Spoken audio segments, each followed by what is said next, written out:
Du 15 septembre au 9 décembre 2012 se tient la troisième édition des Ateliers de Rennes, la Biennale d'art contemporain. Elle est organisée par l'association Art Norac, qui en est le principal créateur et mécène.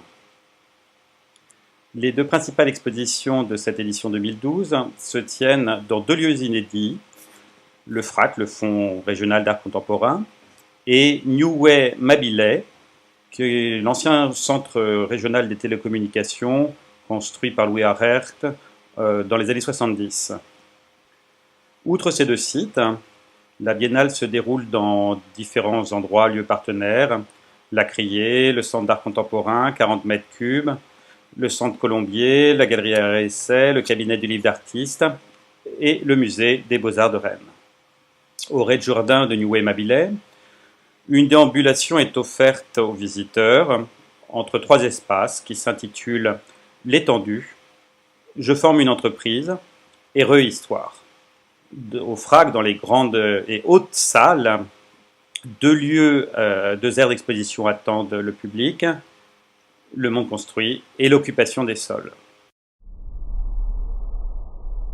Au sujet de cette biennale, dont la directrice artistique est Anne Bonin, beaucoup de choses à dire. Si on veut essayer de la qualifier à partir de son présupposé artistique et intellectuel, à savoir qu'est-ce qu'un territoire, est-ce que le mythe de la virginité existe, est-ce qu'un territoire peut être vierge, et donc rattaché à la logique du pionnier, qu'est-ce que cela veut dire d'être pionnier quelque part, d'imaginer que ce quelque part n'existe que quand il est construit, que quand il est approprié par les nouveaux arrivants, alors qu'il y a un écosystème, alors qu'il y a des natifs, alors qu'il y a déjà une histoire qui est construite. Et donc c'est toutes ces dimensions-là qu'elle a travaillées, me semble-t-il, dans sa direction artistique, au travers notamment de la relation à du végétal, à des écosystèmes, et à la relation d'emblée aux formes produites par la modernité et la façon dont elles sont réappropriées, réinvesties par des artistes d'aujourd'hui. C'est du papier photosensible, donc ça va changer la couleur. On est tout tendu très doucement. Celui-là, il va devenir un peu rose.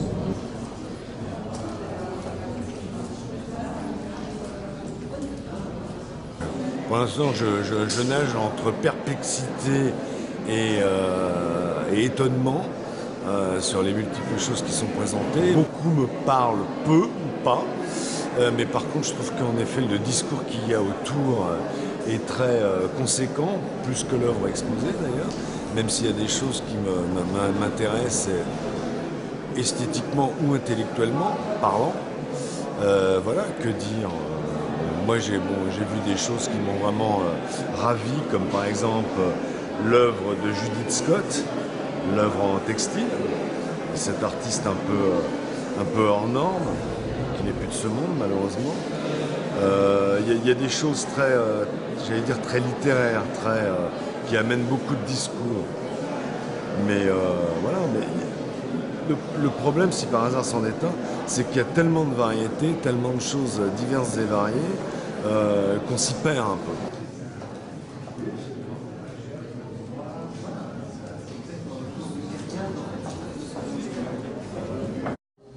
Qu'est-ce que vous nous montrez ici? Quel est le sens de ce travail? Vous avez parlé d'un musée roumain, est-ce que vous pouvez nous en dire un petit peu plus? Oui, tout ça, c'est un espace qui rend compte de mon expérience du musée du paysan roumain de Bucarest, qui est un musée qui a été fait juste après la révolution qui a mis fin au régime de Ceausescu. Donc une institution complètement réinventée. Alors, j'ai partie de la génération des artistes qu'on appelle expressionnistes, des Luperts, j'oublie d'autres noms. Mais justement, elles s'en est dégagées. Il n'y a pas cette dimension expressionniste. Il y a une dimension très existentielle. Une tige de fer réalisée avec des centimes d'euros et une pierre qu'ils ont trouvée d'ailleurs aux alentours du bâtiment. Enfin, plus ou moins dans le bâtiment. Alors, ce que j'aime dans ce travail, c'est que là, nous ne sommes pas dans une œuvre directement peut-être référentielle, mais qui est très précise et à la fois crée une atmosphère. Il y a quelque chose d'un peu inquiétant, d'un monde en suspens. Ces éléments modulaires qui évoquent l'architecture modulaire moderniste, bien sûr, mais aussi il y a quelque chose d'un petit peu bureaucratique, d'un univers pesant administratif, autoritaire et oppressant, en même temps que les images nous amènent vers un univers, voilà, un inconscient en fait, je dirais, qui est là, dont ils travaillent la matière, à partir d'images aussi qu'ils extraient de livres et dont ils font des collages.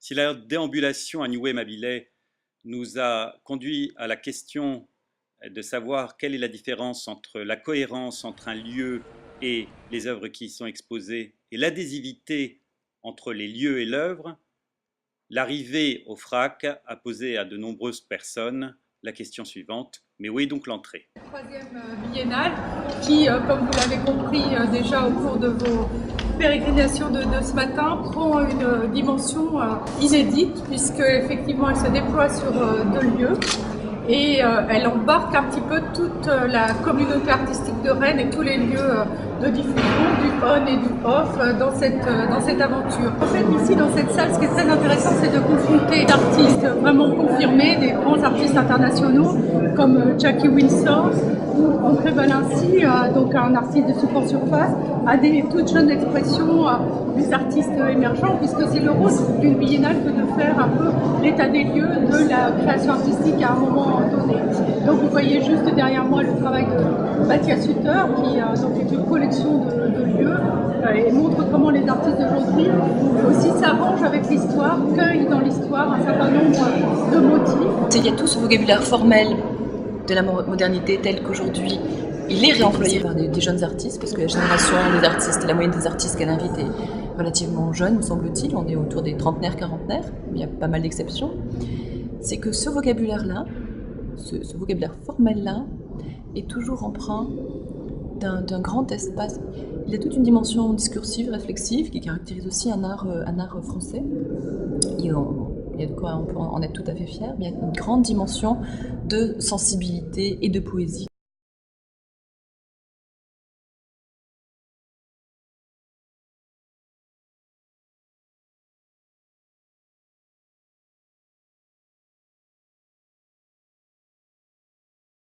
C'est la 3e édition de la Biennale de Rennes et j'ai suivi toutes les éditions de la Biennale. Et là, je trouve qu'il y a une véritable réussite entre le sujet des prairies, du pionnier, les lieux qui sont investis, il y a une justesse du choix des œuvres, une sensibilité dans les accrochages remarquable. Et ce qui est très intéressant, c'est les différences d'un lieu à un autre. Ce qui se passe dans ce bâtiment extraordinaire, le Nioué, je crois qu'il s'appelle comme ça, ce qui se passe ensuite au musée des Beaux-Arts, les différences qui peuvent exister au FRAC, ce lieu d'art contemporain qui est aussi nouveau à Rennes. Les accrochages sont très différents, les œuvres ne sont pas du tout disposées de la même manière en fonction de l'architecture. Et là, je trouve qu'il y a une véritable réussite. Il se passe vraiment quelque chose, je trouve, dans cette ville de Rennes. Donc, les circuits qui sont proposés à la Biennale, aussi bien dans le mille que dans le vôtre, que je n'ai pas encore totalement perçu, me semble extrêmement passionnant. J'ai le sentiment que c'est un peu unique en France.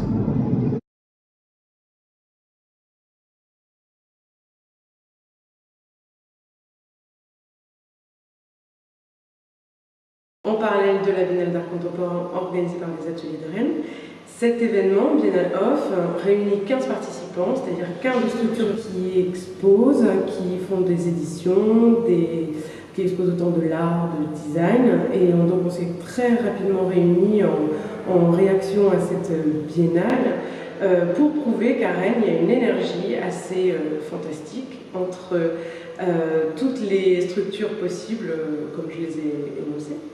Et donc, à partir de cette énergie, on a fait cet événement, Biennale Off, pour présenter autant d'expositions que de conférences, de rencontres. Et donc, dans les 15 lieux, ça réunit en fait 26 événements. D'accord. Vous disiez en réaction, et c'est en réaction ou en synergie avec... On dit en parallèle ou en complément, oui. Mais disons que... Quels sont les liens que vous avez tissés? Du soutien total avec eux, c'est vraiment en parallèle. Il n'y a pas du tout de concurrence. Donc au final, la Biennale On aura été un ferment pour une synergie entre les différentes structures à Rennes qui avaient parfois un peu de mal à fédéré que vous En avouez? fait, on n'a pas eu vraiment l'occasion, et là, ça a été le déclencheur.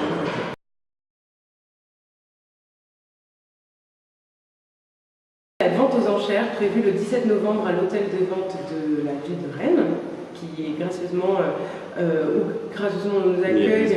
Oui. Voilà, il y aura une exposition le samedi, et le samedi soir, la vente aux enchères de plein d'œuvres d'art contemporain, d'artistes qui vivent en Bretagne et à Rennes. Et donc ça, c'est vraiment quelque chose d'unique, qui ne s'est jamais vu auparavant. Et ça, c'est Biennale Off qui organise cette vente aux enchères. Je souhaiterais vous poser une question qui est que pensez-vous au regard des arts, art de la scène, art de la rue, art du cirque, etc. et art plastique? Que pensez-vous des gens qui considèrent que les arts plastiques sont un peu la portion congrue des subsides de l'État? Vous savez on travaille dans une direction qui s'appelle la Direction Générale de la Création Artistique et où on fusionnait le théâtre, la musique, la danse et les arts plastiques. Et sur la question des masses budgétaires, puisque vous évoquez cette question-là, effectivement, les arts plastiques, c'est vraiment très peu de budget par rapport à tout ce qui concerne le spectacle vivant. Mais le fait qu'on soit dans une direction fusionnée provoque des passerelles qui sont tout à fait importantes. Et on espère que petit à petit, les arts plastiques vont commencer à rattraper leur retard à ce niveau-là. Nous l'espérons tous. Nous vous remercions.